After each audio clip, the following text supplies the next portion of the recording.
제목을 잡다가 그런데 그 8월 달에 제가 지금 하고 있는 프로젝트가 바다의 문화라는 HK 플러스 사업을 하고 있는데 한국인구재단에서 이제 전국의 문학자들을 대상으로 해서 이런 그 문화의 새로운 경향에 대해서 글을 부탁해가지고 9월 달에 실린 글이 있으면 한 3쪽 정도 되니까 가볍게 읽을 수 있는 글이고요.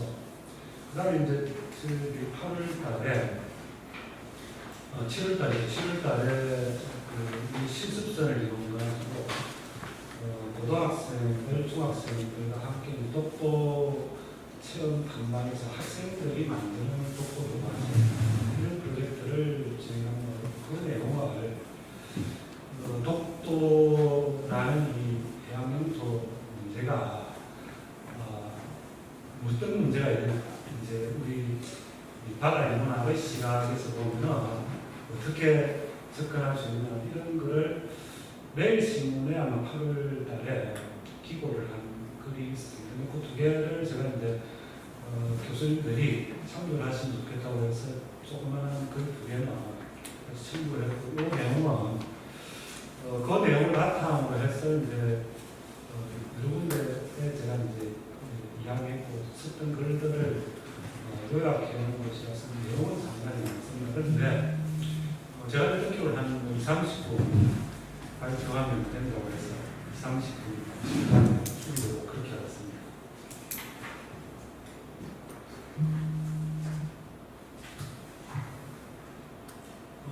제가 대략 한 3개 정도 해문과 인문이라는 용어의 관계가 어떠한 그런 내용도 하고, 이런 이제 그 해문과 인문 관계를 연구하려고 하면 결국 학제적인 그 소통 이런 게 필요한데, 이게 전통적으로 우리나라든 서양이든 학제적인 연구를 해왔는데 근대 이후에 학제적인 연구가 잘 안 됐다는 것이고, 그런데 우리가 주장하는 것은 바다와 관련된 어떤 연구, 이걸 좀 해문이라는 전문직문이라는 용어를 많이 쓰지 않습니까?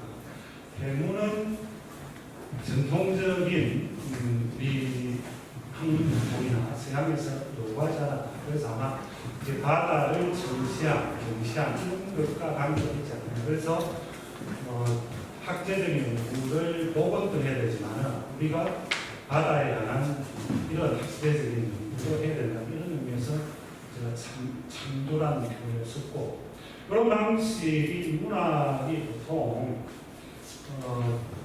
다른 실용적인 학문에 비해 가지고 현안이 생겼을 때 이렇게 적극적으로 왕성하게 대응하지 못하는 이런 측면들이 있기 때문에 인문학 전체에서 보면은 이렇게 발생하는 문제에 대해서 근원적인 치유도 임시 방편적인 처방이다.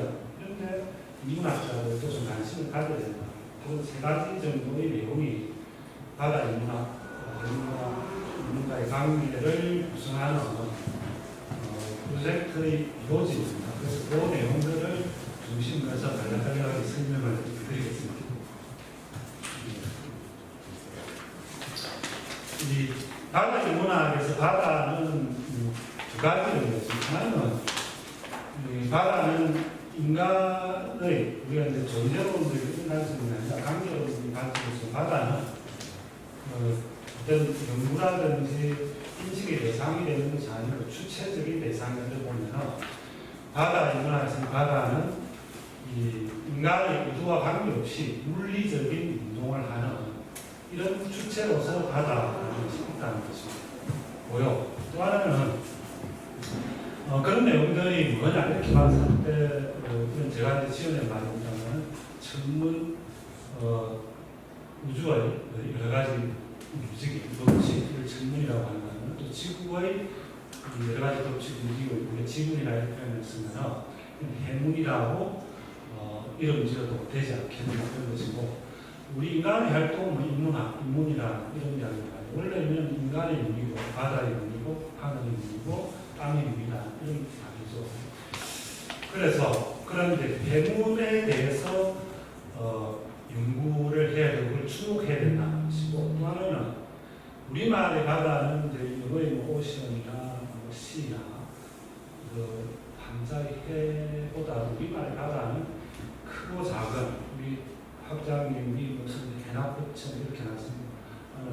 모든 물을 하에 부적 세조할 때 모든 물을 받아들인다는, 크고 가장 낮은 물을 받아들인다는 이런 말이 우리나라 바다에 있습니다. 그래서 방법론적으로는 해문과 인문을 관계를 연구하는 이걸 하려고 하는 궁극적으로 학제적인 연구가 필요하다. 인문학에 자기 전공에 따른 학문의 성과를 소통하고 받아들이려는 것이 필요하다. 이런 의미에서 바다 인문학이라는 이름을 지었고, 이것도 역시 뭐 제가 이제 직접 정의하고 새롭게 쓰는 아니고, 그래서 해양 인문학이나 이런 거하고는 질적으로 완전히 다른 논다 이렇게 말씀을 드릴 수가 있고요. 해문과 바다의 그 이런 연구를 할 때 바다의 물리적인 운동과 인간의 관계를 이렇게 들여다볼 때 제가 한 7가지 주제, 크게 보면 한 3가지 카테고리인데 그에 더 있을 수도 있습니다. 5가지 정도를 제가 이제 정리를 해봤는데요. 하나는 이 바다의 화학적인 발배 이런 면에서 보면은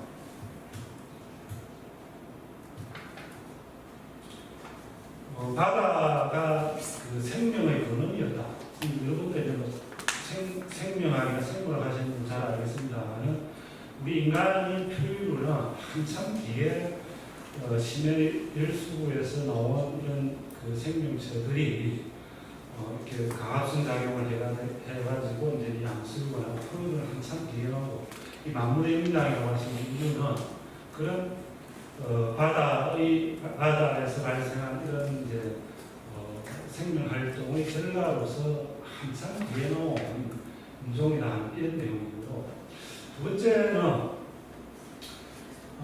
우리가 이제 최근에 이제 하산이라든지 지진이라든지 이런 것이 있는데, 이 바다 지구는 이제 한 70%가 물이니까 이제 전기로 오염을 드라이시킨다고 하면은 완전 구형은 아니지만 약간 이제 바닷물을 증발하는 해저지각이 드러나니까 구형이긴 하지만은, 이 핵심 요지는 지구가 핵이 있고 멘탈이 있고 그 위에 이제 지각이 있는데, 해저지각이 있고 육지지각이 있는데, 우리는 포유류이기 때문에 육지지각만 생각하는데 해저지각이 훨씬 더 중요하다. 그래서 이 해저지각의 움직임을 이야기하는 것이 판구조론인데, 이 판구조론에 따라서 해저지각과 육지지각, 해저지각과 해저지각의 움직임에 따라서 우리가 오늘날 지진이라든지 하산이라든지 이런 현상들이 전부 다 바다에서 등장한다.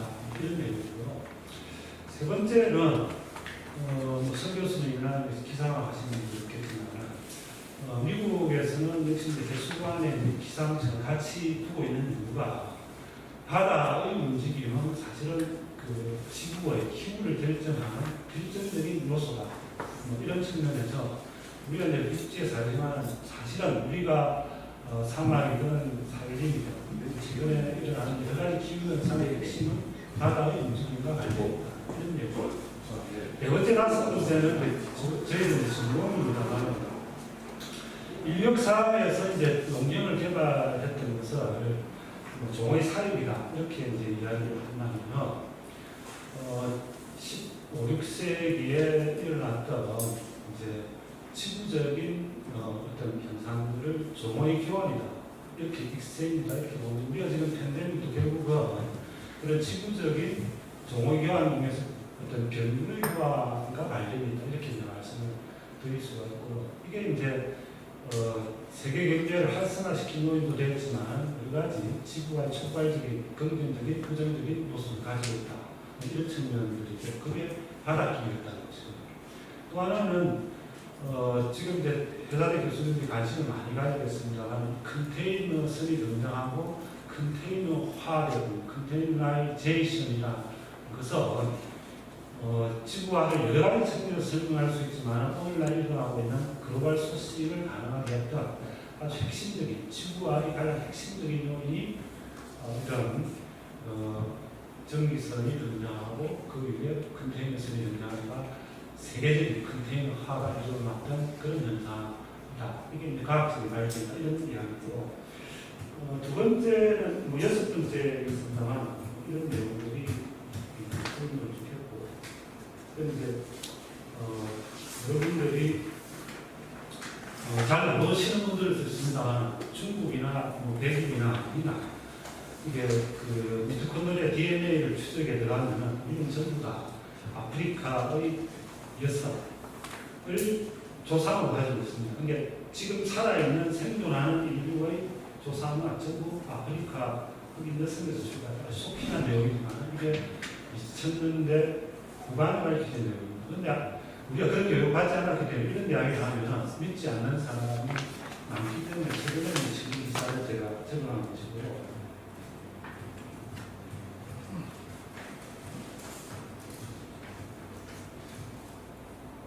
이제 지구가 그 대륙이 하나로 묶여있는 이제 판기아 이론을 극복한 것이 한 구조론이다 이렇게 말씀드릴 수 있고, 그다음에 그 인도洋과 태평양에서 일어나는 남방 진동이라는 뺏어진 거 대표적인 게 엘니뇨와 아니다 아니다만 이게 전지구적인 기후의 어떤 영향을 주냐고 측면이고 조공의 교화이죠.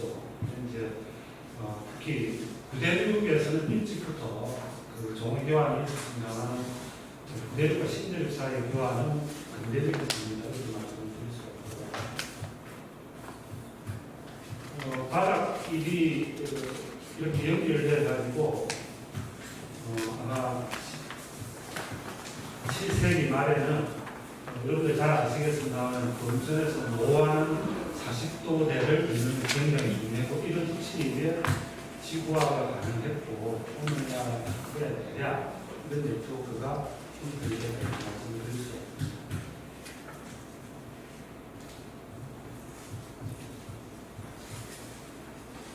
컨테이너화에서 보통 이제 그 물류에서 많이 이용하는 것이 신발이라든지 배기장 이런 것을 이야기하고 있는데 훨씬 더 금리만 되는 밥이 있는 것입니다. 이런 같은 것이 어떻게 세계적인 분업이 가능하냐. 이제 미국, 일본, 홍콩, 이런 그 필리핀, 인도네시아 이런 온 곳이 이렇게 네트워크가 되어 있다는 이런 이야기인데, 이런 분업이 가능하게 되면 결국 컨테이너화, 물류 비용이 아주 극단적으로 끈값 수준으로 낮아졌기 때문에 가능하다는 것이 이런 말씀을 드리고, 그 다음에 이제 여섯 번째는 바다와 인간의 관계에서 19세기의 과학적인 발견의 성과입니다만 20세기 이후부터 바다와 인간의 관계가 역선이 됩니다. 그전에는 바다에 대해서 인간들이 상당히 이제 두려워하고 경계시하는 이런 경향이 상당히 강했는데 20세기, 21세기 와서는 이제 바다를 인간이 위협하는 이런 요소들이 많이 나타나고, 그래서 미세플라스틱 문제를 이야기합니다만 제일 첫 징후는 오존의 격감 내지는 멸종이 있고, 그래서 이런저런 그 현상들이 굉장히 많습니다만 이걸 그 지구 환경 문제에서는 인류세라는 표현을 씁니다. 인류세라는 용어는 제가 학교에 한 5, 6년 전에 이야기할 때도 인류세가 뭐냐 이런 이야기를 많이 하셨는데 지금은 TV나 언론에서 많이 쓰기 때문에 인류세라는 것은 그로첸이라는 인물이 이런 지구 내지는 이런 그 지구의 어떤 문명 이런 쪽에 인간이 결정적으로 긍정적인 역할보다 부정적인 역할을 많이 합니다. 그래서 핵실험을 들이기도 하고 산업혁명을 그 시발적으로 들이기도 하고 합니다만 이런 문제들이 있다는 것이. 일곱 번째는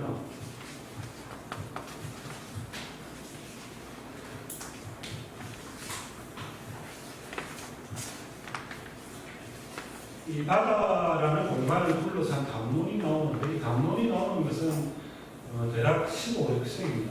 스페인과 포르투갈이 등장하고 난 이후에 바다에는 주인이 있다. 이게 폐쇄 담론이라고 이렇게.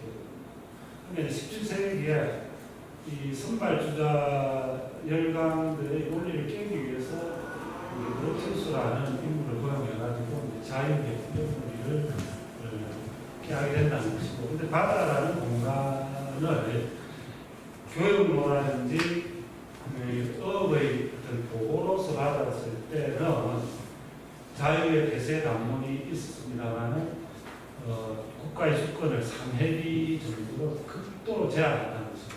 근데 20세기, 19세기 말 20세기 들어와가지고 대저 밑에 있는 에너지 자원이라든지 강물 자원 이런 것들이 나오면서 이 바다에 대한 그 국익의 가득점이 해상교통로라든지 뿐만 아니고 밑에 자원의 문제가 들어가고 안보의 문제가 들어가면서 이게 유엔 해양국이 만들어지고 200해리 배터리 경제 수역이 만들어지고 영해도 12해리로 늘어나는 이런데 바다라는 공간을 둘러싼 국가 간의 그 인간들의 치열한 담론 경쟁, 정답이 있는 것이 아니고 이런 경쟁들이 벌어지고 있다. 이런 가지 문제들이 있고 이런 문제들은 인문학자들과 여기에 관련된 사회학을 하시는 분이나 이학을 하시는 이런 분들의 소통과 협업이 될 때 제대로 된 진단이 나온다는 것이 제 주장의 요지였고요.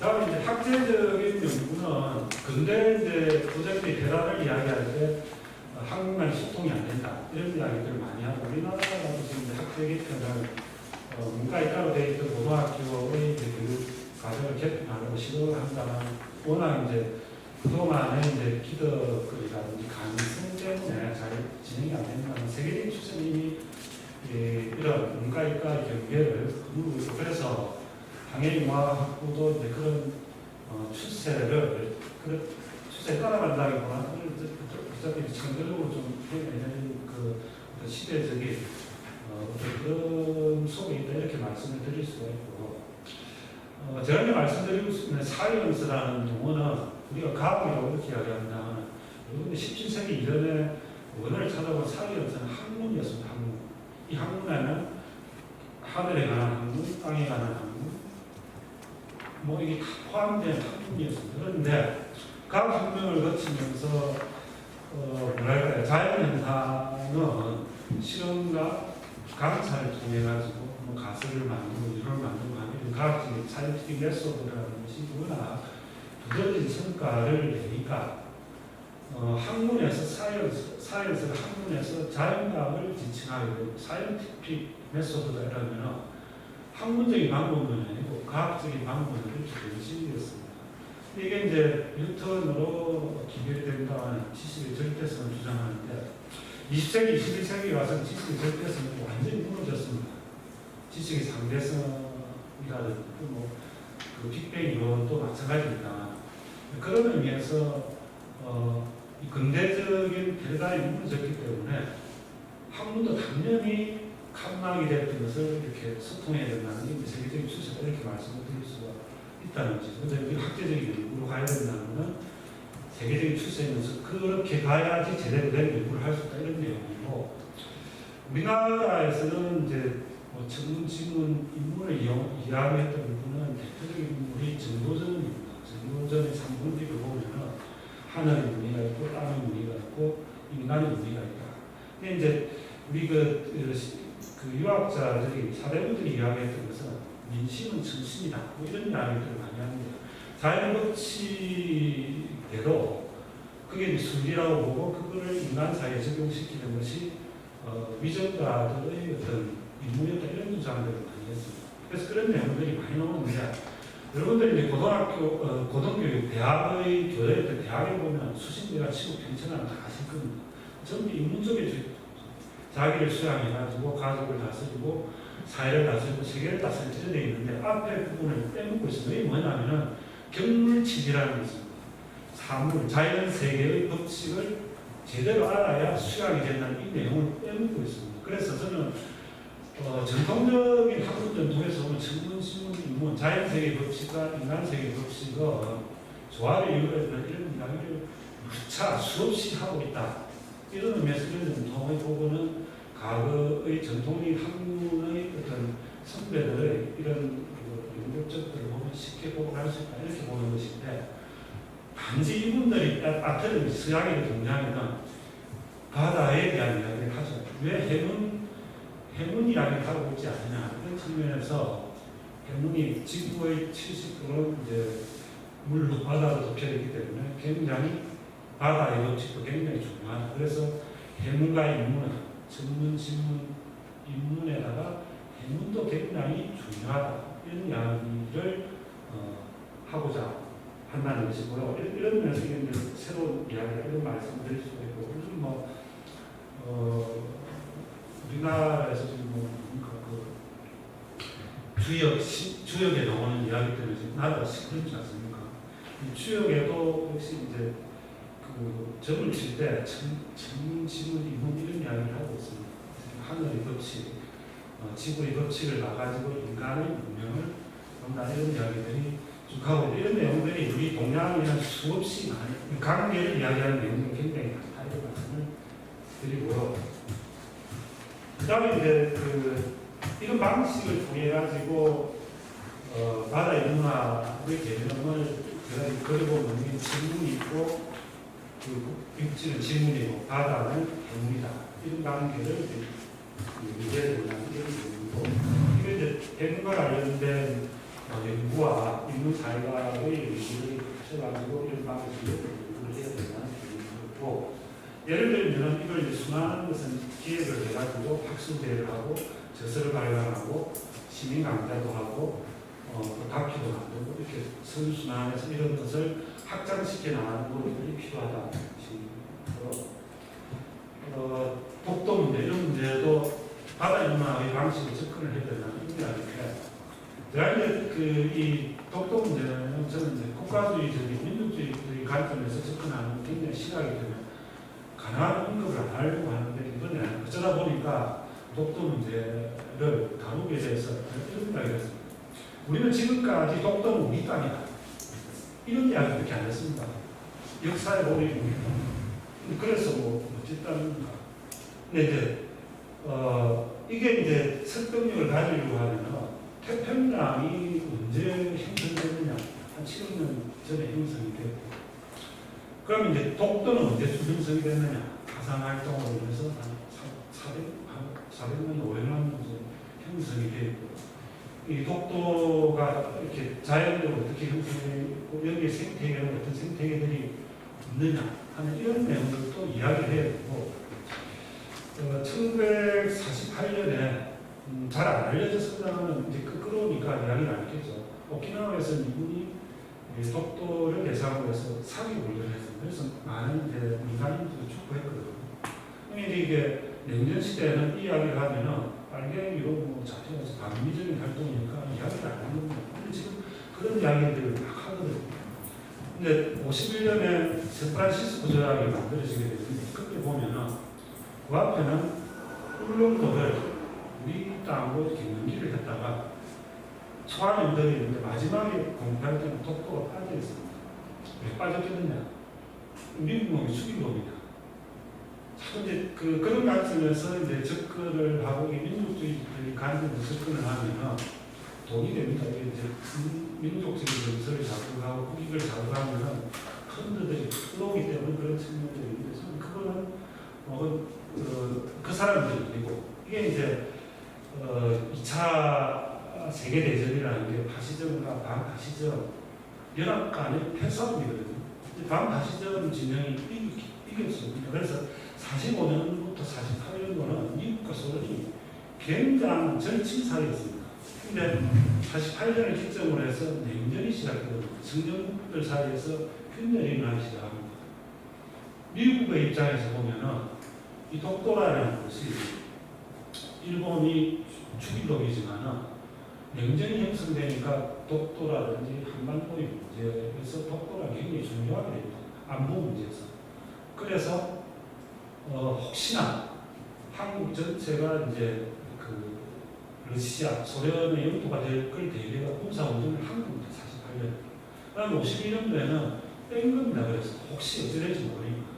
이런 이제 국제적인 관계 속에서 우리의 문제를 들여다봐야 됩니다. 그래서 다양한 학문들의 성과를 같이 들여다볼 때 여기에 대해서 정확한 해법이 나온다. 그래서 그건 이제 독자적 하나의 관점에서 이 문제를 다룰 때는 미 속에서는 통할지 모르지만 이게 이제 국제적인 수준 이런 쪽에서는 통하지 않는다. 이런 이제 그 논지를 이야기하고 싶기 때문에 이것도 이제 문제 해결의 한 이슈 속에 우리도 이런저런 이야기들을 목소리를 내고 이런 부분을 이야기해야 이렇게 밸런스를 갖고 제대로 될 수 있겠다. 이런 생각들을 해봤습니다.